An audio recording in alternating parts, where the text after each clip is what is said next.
पहले नासा, रूस और चीन और अब भारत। क्यों चांद को अपनी मुट्ठी में करना चाहती है पूरी दुनिया?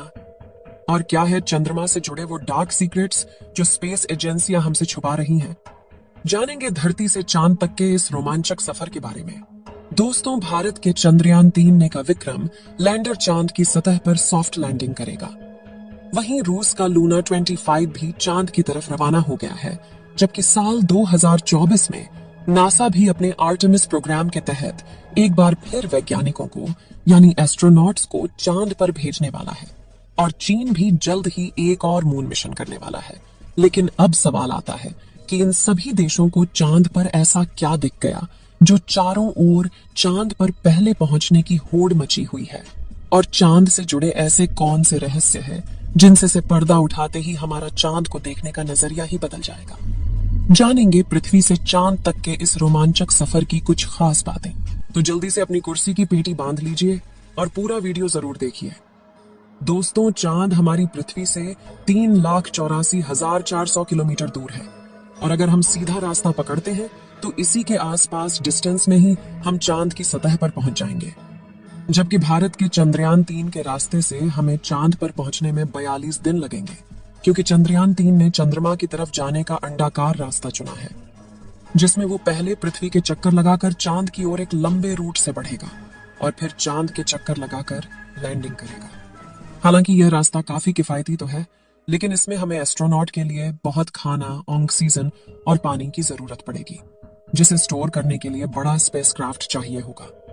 और इस रास्ते से जाने पर 30 लाख किलोमीटर की दूरी तय करके हम काफी थक भी जाएंगे। इसलिए चलिए हम अमेरिका और रूस वाले सीधे रास्ते से ही चांद की तरफ चलते हैं। और इस रास्ते से हमें चांद पर पहुंचने में 4 से 5 दिन लगेंगे। जब स्पेसक्राफ्ट का लैंडर आपको चांद पर उतारेगा तो बाहर आने के लिए आपको सबसे पहले अपना स्पेस सूट पहनना होगा, क्योंकि चांद पर काफी पतला वातावरण है और इसमें ऑक्सीजन मौजूद नहीं है। इसी वजह से सांस लेने के लिए आपको स्पेस सूट के पीछे लगे ऑक्सीजन सिलेंडर का सहारा लेना होगा। स्पेस सूट पहनने के बाद जब आप चांद की सतह पर कदम रखेंगे तो खुद को काफी हल्का महसूस करेंगे। दरअसल चंद्रमा का गुरुत्वाकर्षण पृथ्वी से 6 गुना कम है, इसलिए अगर पृथ्वी पर आपका वजन 60 किलोग्राम है तो चांद पर यह सिर्फ 10 किलोग्राम हो जाएगा। इसी वजह से पहली बार चांद पर कदम रखते ही शुरुआत में आपका बैलेंस बिगड़ेगा और आप चलने के बजाय उछलते हुए नीचे भी गिर सकते हैं। इसलिए चांद की सतह पर संभल कर कदम रखना जरूरी है। खैर, अब चांद की सतह की बात करें तो यहाँ पृथ्वी की तरह सीधे रास्ते नहीं बने हुए हैं, बल्कि चांद की सतह ऊबड़ खाबड़ है और यहाँ जगह जगह पर चट्टानें, पहाड़ और बड़े बड़े क्रेटर यानी गड्ढे हैं। चांद पर यह गड्ढे तो 20 सालों से गिर रहे उल्का पिंडों की वजह से बने हैं और ये 100 सेंटीमीटर से लेकर 25 किलोमीटर तक बड़े हैं।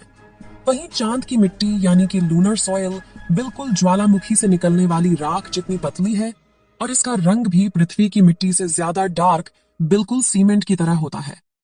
इस मिट्टी में खुरदरापन न होने की वजह से आप जैसे ही इस पर कदम रखेंगे तो आपके पैरों के निशान बन जाएंगे, जिस वजह से चांद पर सबसे पहले कदम रखने वाले एस्ट्रोनॉट नील आर्मस्ट्रॉन्ग और बज एल्ड्रिन के पैरों के निशान आज भी मौजूद है। अब चांद की खूबसूरत जमीन देखने के बाद साथियों, आप अपनी नजरें जब ऊपर की तरफ करेंगे तो आपको हमारी पृथ्वी भी दिखाई देगी। जैसे पृथ्वी पर चांद का उदय होता है, वैसे ही चांद पर भी पृथ्वी का उदय होता है। बस फर्क इतना है कि पृथ्वी से देखने पर चांद काफी छोटा लगता है और चांद से देखने पर पृथ्वी बहुत बड़ी दिखाई देती है। और यहाँ से धरती की खूबसूरती देखकर आप खुश हो जाओगे। अब अगर आप चांद के उत्तरी ध्रुव पर लैंड करोगे तो आपको अपने आसपास भूतकाल में फैले हुए स्पेस मिशन के स्पेसक्राफ्ट और सैटेलाइट के टुकड़ों के साथ प्लास्टिक बैग में भरा हुआ कूड़ा भी दिखेगा। यह कूड़ा नासा के उन 12 एस्ट्रोनॉट्स ने फेंका है जो चांद पर जा पाए। दरअसल इन बैग्स में इनका मलमूत्र और खाने के रैपर्स और बिस्किट है। वहीं अगर आप चांद के दक्षिणी ध्रुव पर उस जगह उतरते हैं जहां 4 साल पहले चंद्रयान 2 क्रैश लैंड होकर गिरा था, तो वो आज भी आपको उतनी बुरी कंडीशन में ही मिलेगा, क्योंकि क्रॉस लैंड होने के बाद न तो वह बारिश और न ही तूफानी बवंडर से रूबरू हुआ है। इसलिए अगर आप उसे अपने स्पेस क्राफ्ट में फिट करके पृथ्वी पर वापस ले आए तो उसे ठीक करके वापस भेजा जा सकता है। दोस्तों, आप यह तो जानते ही होंगे कि स्पेस के सभी ऑब्जेक्ट्स पर अचानक उल्का पिंडों की बारिश हो जाती है।